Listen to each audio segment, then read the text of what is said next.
I wanted to give you a flavor for tonight's program with two more verses from the Quran in addition to what Muhammad recited. In chapter 3, verse 134, in chapter 3 of the Quran, verse 134, it states, "Those who give, both in prosperity and adversity, who restrain their anger and pardon people, God loves those who do good." And in another verse, in chapter 11, verse 114, it says, "Indeed, good deeds do away with misdeeds. This is a reminder for those who remember." So these verses, such as the one about good deeds taking away misdeeds, show that when a person truly seeks to correct themselves, God is right there to recognize that positive change. And in 134, when it says that those who restrain their anger and pardon people, it says that we as humans should be in earnest trying to pardon those who have done wrong and try to restrain our anger to the extent that we can. Yet we find that the ways in which institutions and laws are structured in our country, someone who commits an offense seems to be punished in perpetuity. For example, according to a study conducted in 2016 by the Sentencing Project, there are about 6 million returning citizens who have lost their right to vote. More specifically, 1 in every 13 African Americans has lost their voting right due to felony disenfranchisement laws. And that compares to 1 in every 56 non-African American person. So indeed, the system is set up to continue to penalize those who have made mistakes in the past and have tried to correct themselves. Tonight's program is about bringing awareness to the ways in which our laws make returning citizens second-class citizens, and about the need to change this mode of suppression and, in reality, oppression. Before I introduce our esteemed guests, I just want to take a quick few minutes to give you an overview of the program. We will have our moderator and the panelists speak for about 45 minutes, converse about some of the overarching themes that are tied to tonight's program. Thereafter, we will give you about 5 minutes to reflect amongst your table about what you've heard and some reactions that you may have. And then after that, a Q&A with the panelist and the moderator, and then we will have a hard stop at 8:30 to respect everybody's time. So, Dr. Christine Billups has developed the majority of her visionary scholarship and teaching as a practical theologian to the intersection of faith and social justice. In addition to teaching the pedagogically groundbreaking Faith Behind Bars course at Lewis University, she is co-founder and associate director of Lewis Brother Jeffrey Ghost's FSC Institute for Dialogue, Justice, and Social Action. She holds the MA in teaching from National Lewis University, as well as both the MA in Pastoral Studies and the Doctor of Ministry from right here, Catholic Theological Union. Dr. Billups has extensive practical, pedagogical, and ministerial experience in churches, secondary and post-secondary educational institutions, jails, and prisons, all of which informs her teaching as well as her work for justice. As a community organizer, Mr. Nasir Blackwell is a nationally recognized advocate on behalf of returning citizens, speaking widely on the systemic injustices of mass incarceration, the urgent need for parole reform, and the efficacy of restorative justice. He helped write and organize for the successful passage of SB 2282 in the General Assembly of the State of Illinois, a bill which removes many of the prohibitions against returning citizens associating with other parolees while performing community work, attending religious services, and visiting family members of other returning citizens. Mr. Blackwell also dedicates considerable effort to issues of police accountability, including advocating and agitating for effective civilian oversight, as well as issues of access to affordable housing and voting rights. And Mr. Bilal Evans, sitting in the middle with the brown hat and leather jacket, which I like very much, has vast experience in civic engagement and youth mentoring, in constant demand by activist networks dedicated to organizing around issues of social justice and holistic community wellness. He regularly shares his wisdom and insight in public speaking engagements focused on issues relating to immigration reform, mass incarceration, and gun violence. Most recently, Mr. Evans has become increasingly committed to speaking and organizing around issues of police brutality and human trafficking. So with that, I would like to turn it over the attention to Dr. Christie Billups.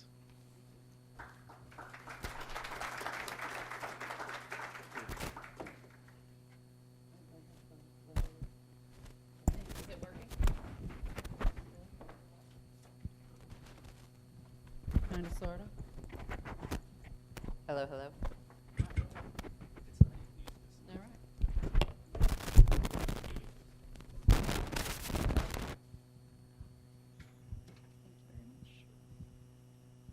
Actually, my students know that I've swallowed a megaphone at birth, so I really don't need this, but it is such a wonderful thing to bring two parts of my life into one space. So I'm really glad that my students were willing to take the adventure to come here. And it is such a wonderful thing to see some very former professors and dear friends in the room. So, thank you. The focus needs to be on my new friends Bilal and Nasir, but I would just sort of like to situate you as to why I'm sitting. I guess part of it came into the introduction, but my students and I talk about this idea of justice and mercy, and that is a focal point of both our traditions, both Christian and Muslim, and so we bring that focal point into our conversation. And as we spoke yesterday, absolutely the reconnection to recognizing all persons, no matter what we've been about or where we live or what we look like, that we are all beloved human beings, beloved children of God. And so that's the premise of our conversation. I am part of this very humbly. The wisdom will be coming from across from me, but also very passionately. This is a very, very important thing to me. I've grown to love deeply a number of people who have both been in before and who currently serve time, and really hope that we can walk toward a more just reality in our system. So I'd just like to set out a few goals that I articulated after our conversation yesterday, and so these are our hopes for this evening. The one is that there are stories to be told and ideas to be shared, and we're hoping that this helps everyone in the room, including those of us up here, to more deeply understand the injustices that are embedded in mass incarceration. Secondly, I think it's really important, especially in this setting, to recognize our interconnectedness, and that it is this shared humanity that enables us to move toward greater justice and potential solutions to the craziness that's going on in our prison and court systems. And thirdly, I'd really like us, I hope that we can consider ways that every single person in this room can play a role in making our human community more just and imagining more transformative responses to the harms that happen because of crime, but also because of the way people are oppressed by a system in response to crime. So crimes on both sides. And then how we as brothers and sisters can really accompany those who are returning citizens and anyone, not only those who've been locked up, but the people who love them and accompany them, or the victims of crime, or the communities that are affected, that we can work together to heal our communities. So, without further ado, I'd love, we didn't decide who was going first. You can arm wrestle for it, or whatever you need. Wondering if you could start by sharing a little bit about what each of you does in connection with the Inner City Muslim Action Network, particularly in relation to green reentry, but also advocacy and the other work you're doing there. Assalamu alaikum. First and foremost, I want to thank the Chicago Theological Union for inviting me here, as well as Bilal.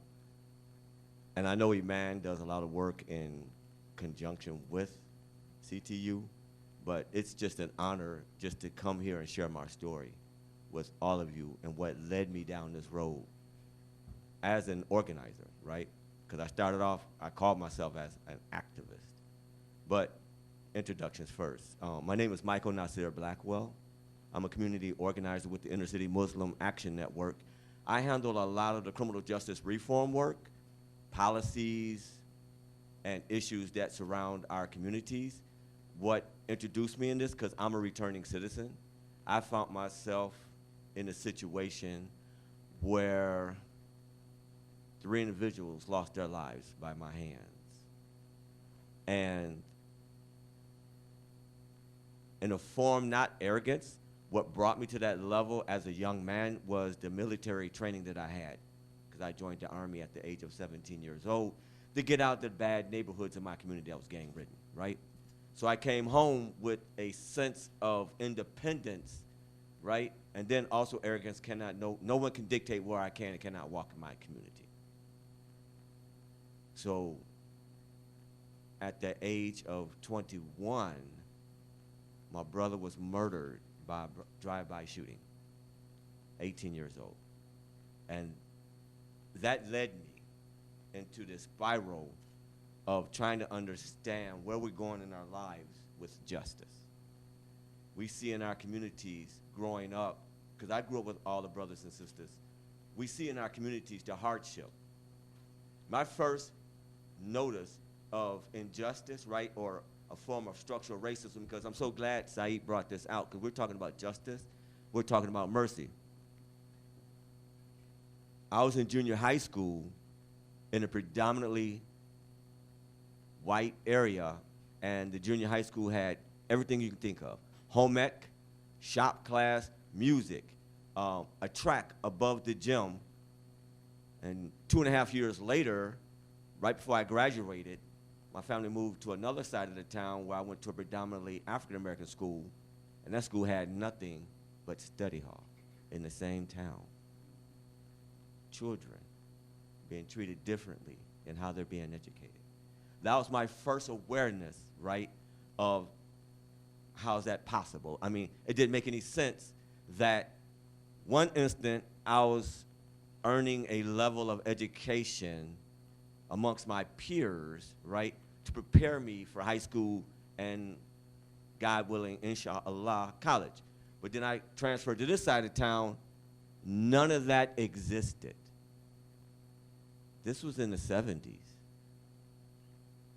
right? Michelle Alexander brought it perfectly clear in regards to the new Jim Crow, because she wasn't pointing out a form of racism, she was pointing out a form of structure that's been in existence since the passage and an abolishment of slavery.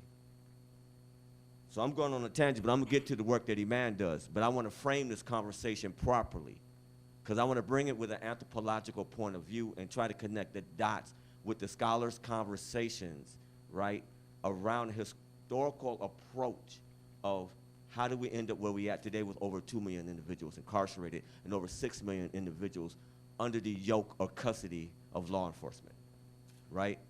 It originated from a concept of an ideological belief of control. A Color of Law written by the author Rothstein pointed out that even though our Constitution abolished slavery and we ratified the 13th Amendment, and it specifically stated there shall be no segregation, our government perpetrated segregationist policies across the nation. We see housing units sprouting up everywhere. But while at the same time, while we was fighting against Jim Crow laws and black codes, and during the Civil Rights era in 1965 successfully overcoming that to give individuals the right to vote, we started creating new laws and policies under truth in sentencing, war on drugs. We started building mass imprisonments across the states in every state of the union. increasing the incarceration rate over 300%. From the 70s, you barely broke 1 million individuals. You had close to 300,000. To here we are today, over 2 million individuals. But that was by design because individuals had created policies and laws to renew the position of, even though we were successful in the civil rights era to quote unquote abolish Jim Crow practices, the new policies and codes and federal codes on the drug laws, harsher sentencing laws, started incarcerating mass people of color across the nation. I'm gonna use Illinois as an example. It's average 60 to 65% population of people of color within our prison system, especially in the state of Illinois. So it goes beyond that because once you finish your sentence, now you're considered as a felon. So then you do not have the right to vote in many southern states. You're disenfranchised. You do not have access to many licensing employment. You're relegated really to, you can't even drive Lyft or Uber. I couldn't when I came home. Healthcare is abysmal, especially in past Mason-Dixon life when you go south.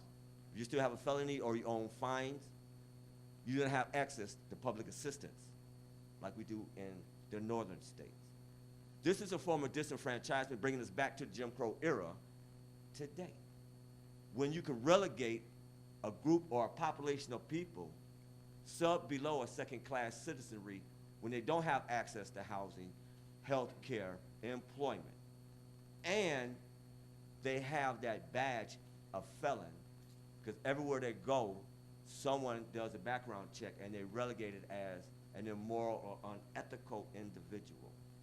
At IMAN, we're breaking that because the work that I do is challenging all the policies in our state in regards for a just parole system.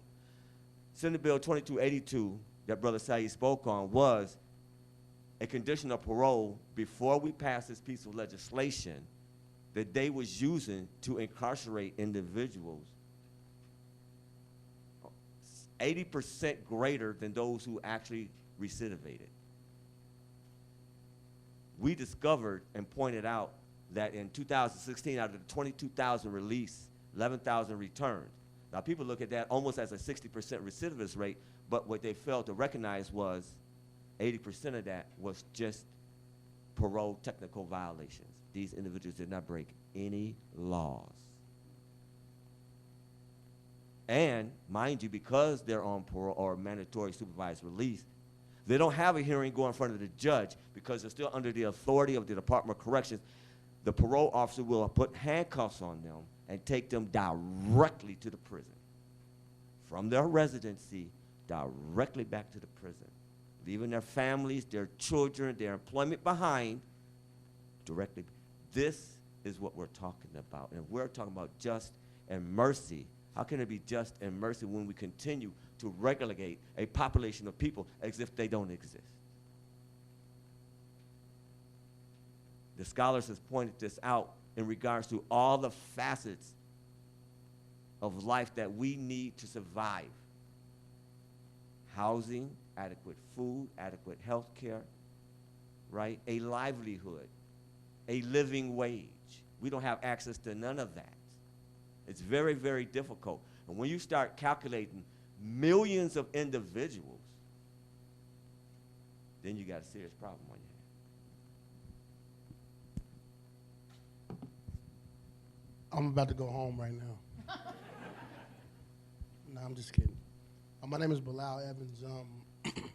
I've been with IMAN for almost 10 years. And I've been a part of the program or the organization from the beginning when we first started what we call Green Reentry Program. But before I do talk about that, I want to tell you my story. I grew up in Inglewood for most of my life, for most of my youth. I came from a big family, and yes, at some point when we talk about those disenfranchised young people, you know, that didn't have a lot to look forward to. My mother was a single parent, raising 9 kids, and I had 2 brothers older than me, 2 brothers younger than me. My older brothers wouldn't let me hang with them, and my younger brothers, I would never dream of being with them. So I kind of carved out my own way. I started hanging out with the wrong crowd, and I actually left the neighborhood and went like about 10 blocks north, and I joined the gang. And so as I became, came up in the ranks of the street gang, when I came back around my own neighborhood, my brothers, had already heard about what I was doing, and so they kind of like started doing the same things.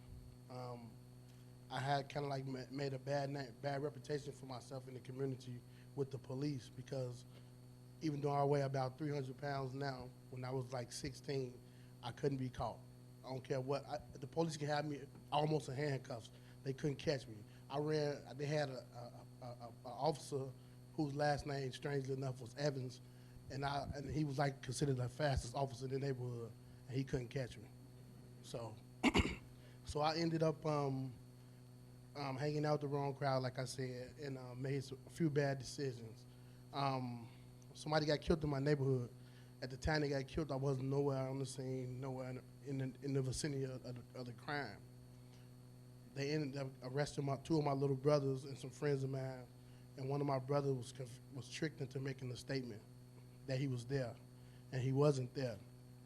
And so it was at the time of the Burgess thing, and so when I found out they had my brother in the station and they were still looking for me, I stopped running. I went down and turned myself in.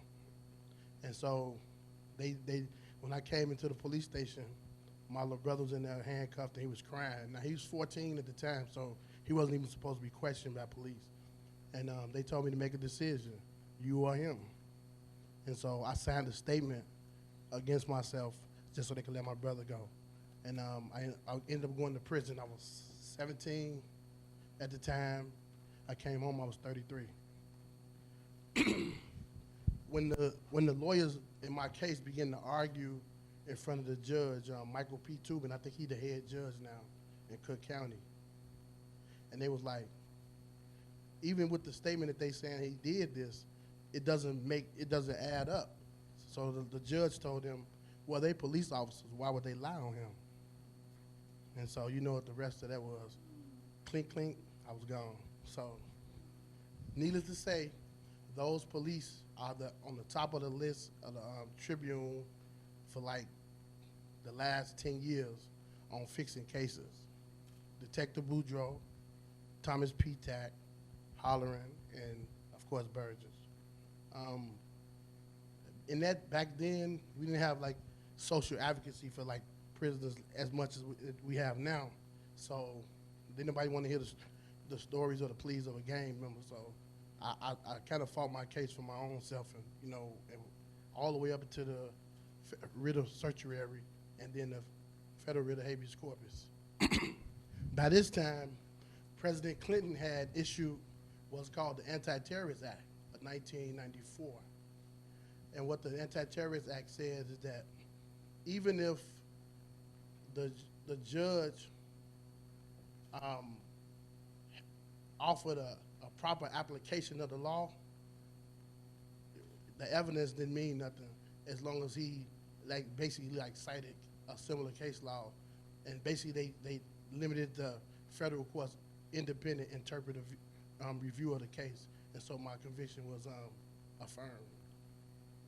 So I came home, like I said, I was 33, 2007, and I was about out for a year, and I met Rami, the director of IMAN. We kind of met up at the masjid a few times because I became Muslim while I was in prison. And around 2010, I went to IMAN.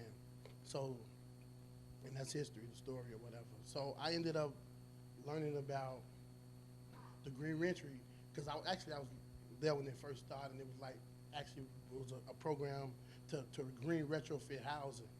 And at some point we was building this one house, we ran out of money. And so the first green reentry house was built, but after that we wasn't able to continue the program. And then as time went on, we were able to raise funds and actually create a program that helped young men coming from prison, disenfranchised young guys who've never been to prison, with an intergenerational cohort for brothers who were old enough that never had the opportunity to be there for their sons and for the young men who never had opportunity to have the experience of a male role model. And we connected them to them two different groups, and it came out to be a beautiful thing. So now the Green Reentry Program was born, and that's basically what IMAN Green Reentry Program is. So say like the specific like aspects of support that Green Reentry offers. So you're talking about. We have Okay. 3 different components. We have a behavioral health component, because, growing up with a lot of these young guys, and we thought they was just kind of like ultra tough, but a lot of them dudes was crazy.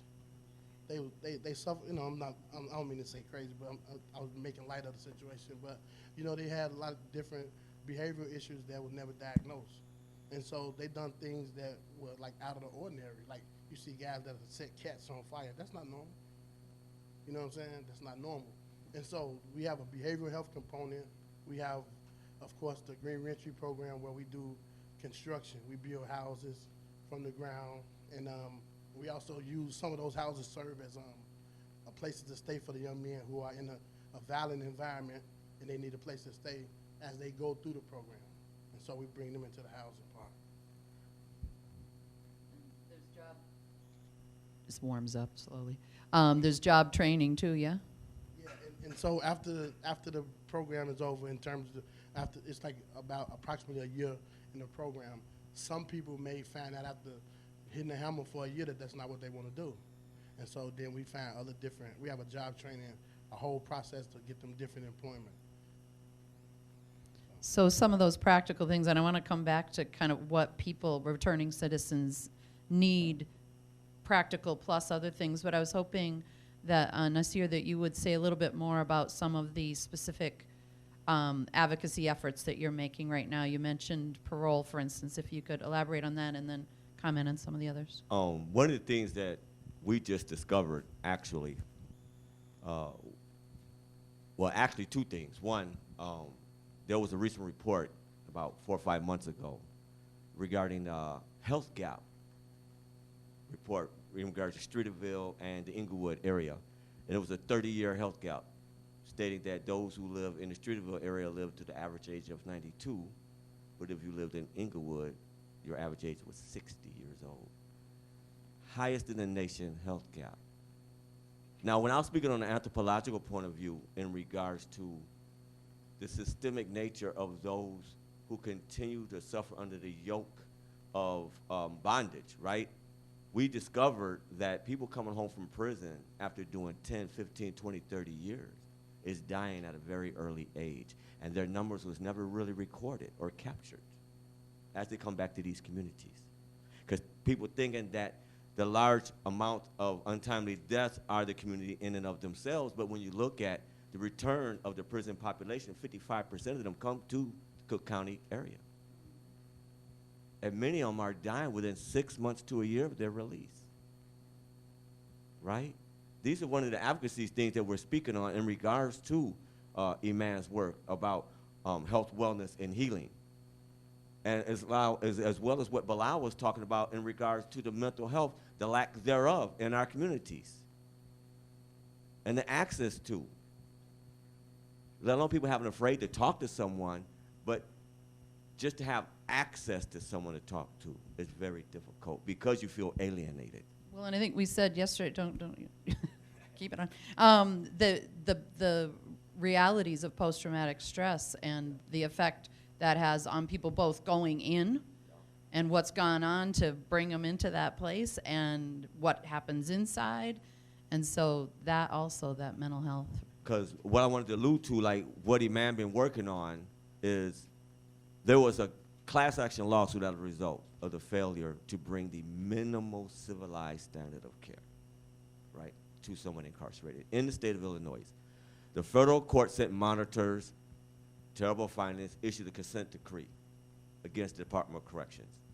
6 months later, sent the monitors back to see if the Illinois prison system changed or at least made attempts to address all the lacking substantive issues. The federal judge found not only did they not change, it worsened. It worsened. So the judge issued a second consent decree. And as a result, IMAN Senior Counsel, Maria Hafezer, she has to forgive me if I pronounce the name incorrectly, wrote Senate Resolution 98. And that's the place, how the senators place the Illinois Department of Correction on notice that we're going to be watching you and we're aware of what's going on. This is just a step, even though it has no teeth, but it is a step to public awareness. All of you are aware of this now, right? So how are we moving on that? And my students are aware of this, but we had talked yesterday about retroactivity and the incredible importance of that. And for those of you in the room who may not be familiar, HB 531 was enacted June 1st. It became active, and it allows for people under the age of 21 who are sentenced after June 1, 2019, to be eligible for parole in 10 or 20 years, depending on the severity of their crime. But there are people in right now that were subjected to truth in sentencing, mandatory sentencing, and are serving 85 to 100% of crazy high sentences, and do not have access to this new newly enacted legislation. And so there's, especially from 1998 until this June, there's this huge portion of people that are stuck in there for way too long. So that's also something you're working on, if I'm not mistaken. No, yes, we're actually looking at, because, and another form, even when the U.S. Supreme Court came out with the ruling stating that sentencing juveniles to life is unconstitutional. Right. Well, what a lot of people don't know is still a lot of those juveniles incarcerated because of the retroapplicable argument, right? And the courts is looking at it like either you waived this or you waived that, or you didn't file this in a timely fashion, or you defaulted in another reason. But they are procedurally barring these individuals to bring precedent. See, this is what we're talking about in regards to a form of structure.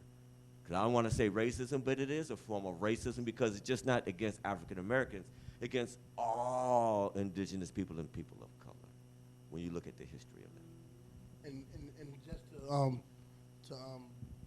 to the point that Brother Nasir made, in California they had a department that had committed such egregious acts, police department called the Ramparts Division, and they did some of the same things. They tortured guys. They fought. They made guys confess. They killed people.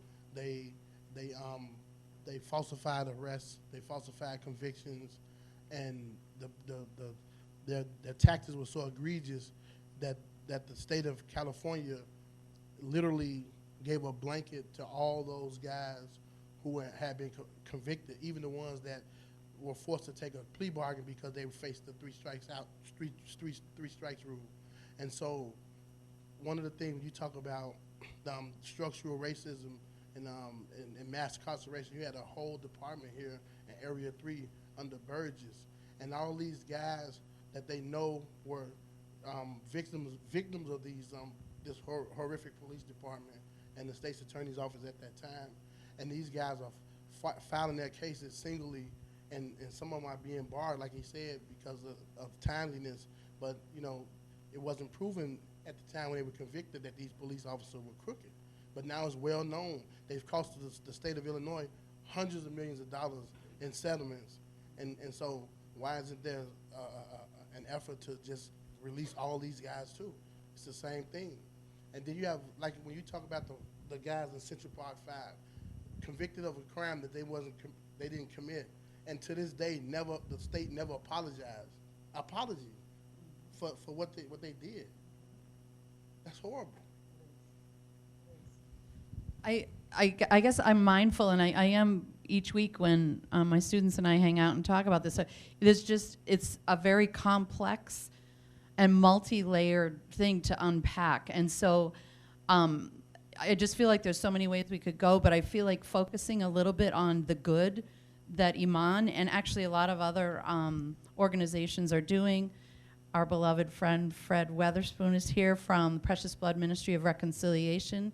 And there's people really trying to interrupt this flow of young people into the system, as well as accompany those who are coming out. And so I want to just go back to the returning citizens question a little bit. And we talked a little bit about the practicalities. Obviously, people need a place to live. People need a way to make a living, to support their family.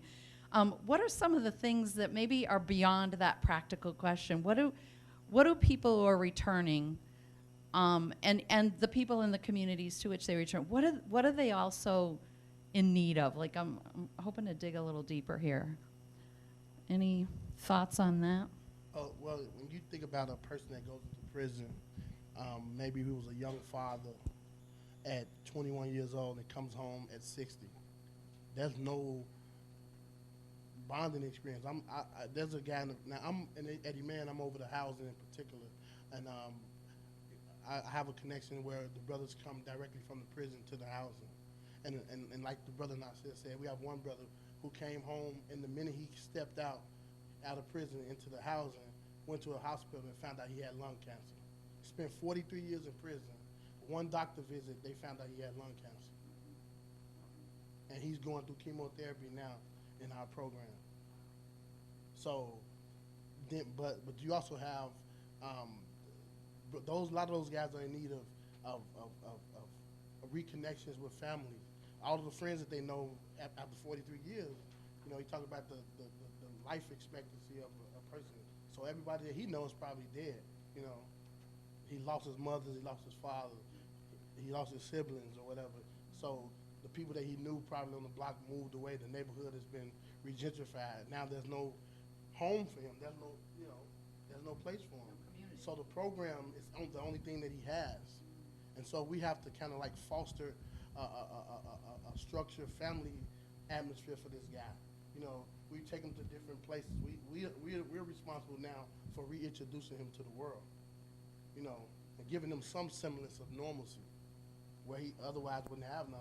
I've seen guys come out of prison, look in the environment, and go bust a window or something and go right back to jail. And I can't do it,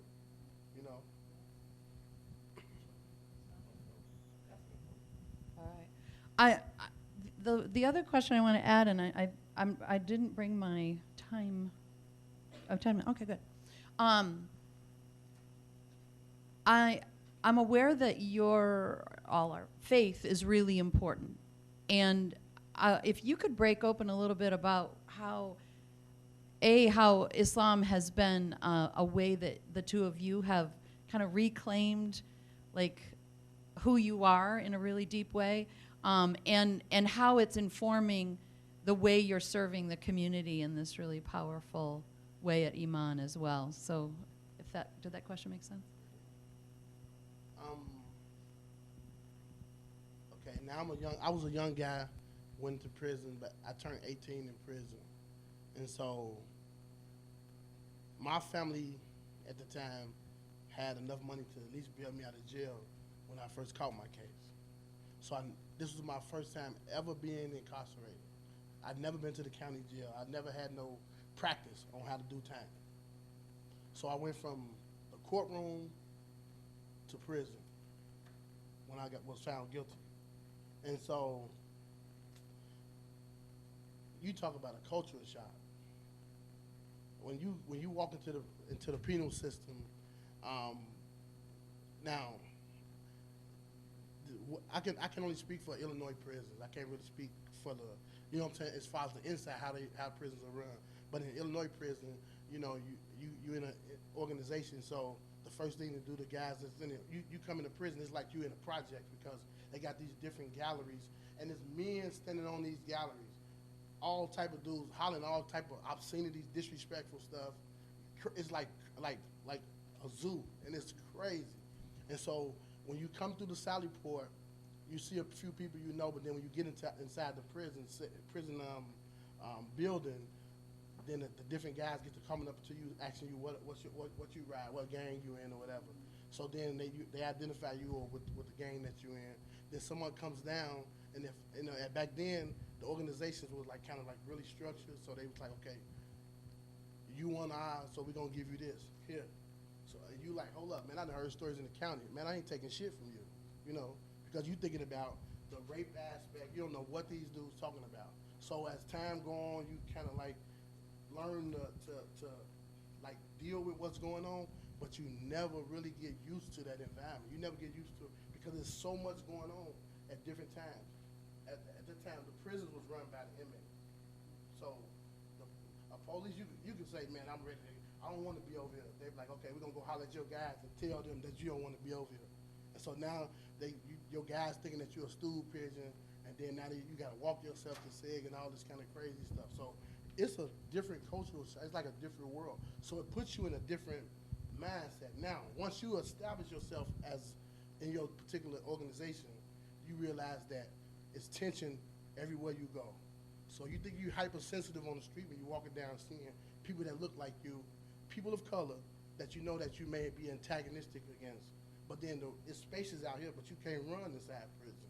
So you don't know what type of atmosphere you're gonna be in. One day y'all sitting there eating food, and in 2 seconds, everybody up stabbing each other at the same time. You're like, what the hell is this? But over time, you become accustomed to that environment. So you become like an animal. You know what I'm saying? A calculating animal, though. You ain't just doing stuff off the cuff because you still have organizational rules. But it keeps you in a hyper-aggressive mode. Even when you're not fighting, you still prepare for an aggressive mode. So that psychological thing does a number on you mentally as well. Because now when you come home, you can't just turn that off. I went to my first job. I never forget this. I came home from prison. There was a car dealership on Western, and it was called Gillespie. Now it's Kingdom. And some of the same guys worked there. So I'm about 230. I'm solid. You know, I don't got this. You know, and so I'm working, and so now they make me a salesman. So when they make me a salesman, I meet a lady. She comes through the door, and I get her business. So we already got the paperwork already signed to where she's gonna be my customer. And so a guy that knows her from the neighborhood sees her. He calls her to the side, and the next thing you know, she's talking about, well, you know, I told him I was gonna buy a car, so technically, you know, I'm buying the car from him. I'm saying, okay. So soon they got through doing their paperwork, I told her, I said, let me holler at you in the back, man. I said, you did a good job. Soon he came around the corner, I grabbed him by his neck and I pushed his head so hard up against the wall, and then I had to catch myself. I'm like, wow. I quit. I walked out of there and I quit. I could have been back in prison just like that. So, you know, it has an effect on you. So back to the question was about how your faith, how becoming Muslim. Right. Okay. Yeah. So in 2001, I started, and I went through different phases of aggression. I was like so mad in there because number one, I was in there for something I didn't do. You know what I'm saying? Number two, you had this belief that your group was gonna ride with you. It's a myth. It don't happen. So I was so angry. I went through different phases. First I gave up on God. I'm solo. I don't believe in none of that. And then I went through my militant phase. I started reading books by George Jackson, the Black Panthers. I was feeling that. You know, it kind of like lended credence to my aggression and why I felt the way that I felt, you know. And eventually I met a Muslim guy, and we became cellies. And he started talking to me about Islam. I'm like, man, I don't want to hear that shit. He was like, man, bro, I'm telling you, this could change your life. I said, it's gonna change your life. So, but it kind of like planted a seed. And so as time went on, I went to a different prison, and I saw some guys who I grew up with, and they were no longer, I represented the gang, like, what's up, folks? They say, we ain't on that no more. What? You a neutron nigga? What? Like, no, this is what we're about. And so I was like, wow. And so it kind of like played again. And then I went to a different prison. And by this time, I was like 6 years from the door on my way out. And when you in a prison, as long as you're on that uphill battle, it's rough. But when you starting to see the light that day, you know, that you on your way down in your numbers and you get ready to come home, it kind of like makes you kind of feel mellow. And so I had a conversation with a guy, and he told me that this special was coming on TV. It was a PBS special about Islam, and it was a brother named Bilal had made the adhan. I heard that the adhan, and I never heard anything like that before, and that really changed my perspective and gave me the window to give Islam a chance.